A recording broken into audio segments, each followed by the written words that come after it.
شان بیان کرنے ہو میں کل نو چھڈ دیو اور بات کرو کہ سرکار نے کیسے امت کو بخشوایا. یہ بات کرو کہ رب تعالیٰ نے معراج کی رات کو فرمایا 750 وری منگ محبوبہ کے منگنے اکھے امت اکھے منگ اکھے امت اکھے منگ اکھے امت. او محبوبہ کوئی اور گل بھی کرنا کہ دوسری کوئی نظر نہیں آمدی. فرمایا جا محبوبہ قیامت کو سجدہ کرنا تیرا کام ہے بخش دینا.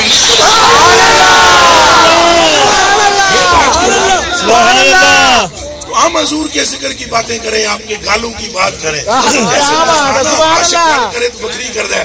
اعلیٰ حضرت بریلوی نے جیسے کی قسم خدا کی اعلیٰ حضرت بریلوی فرماتے ہیں لوگوں پتہ نہیں کیسے تمہیں دوسرے ذکر کرنے کا موقع مل جاتا ہے.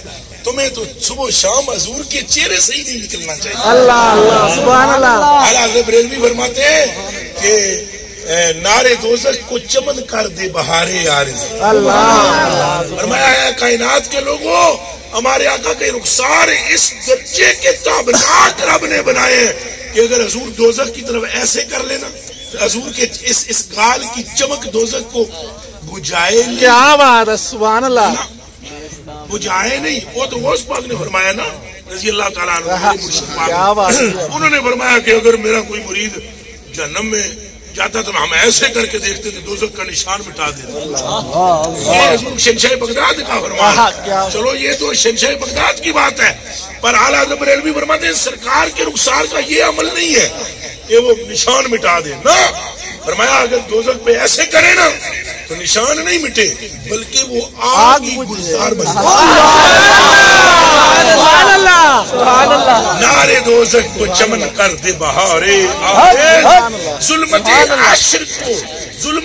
حشر کو دن کر دے نہارے آرے. کسی نے اعلیٰ حضرت بریلوی سے کہا وہ سنے ہے کہ اندھیرا بہت ہو رہا ہے. وہ فرمایا کیسا اندھیرا ہوگا جب آمنہ کا لال نکلے گا تو اندھیرے کا نشان. نعرہ تکبیر نعرہ رسالت نعرہ رسالت نعرہ رسالت. ہمیں اپنے دلوں کا رخ حضور کی طرف کرنا چاہیے اور ہمارے دلوں میں سرکار کا عشق ہونا چاہیے. جیسا بھی ہے تھوڑا ہو زیادہ ہو مانا سب میں ایک جیسا نہیں ہوتا لیکن ہو تو صحیح ہو تو صحیح. اب یہ بچہ بیٹھا ہوا ہے وہ پیچھے ایک اور چھوٹی عمر کا بچہ بیٹھا ہے دونوں کے دماغوں میں فرق ہے. حضرت جی ہیں ان کے دماغ میں حضرت جی ہیں قبلہ جی ہیں حضرت صاحب قبلہ ہیں ہم سب کے مگر ہم سب کو حضور کا عاشق ہونا چاہیے. دل بڑے کرنے چاہیے بہت بڑے کرنے چاہیے اور حضور پاک کی محبت کی بات کرنی چاہیے. وہ مٹ نہیں سکا جس نے اپنے دل کا رشتہ حضور سے جوڑا. نہ وہ یہاں مٹ سکے گا نہ وہ وہاں مٹ سکے گا.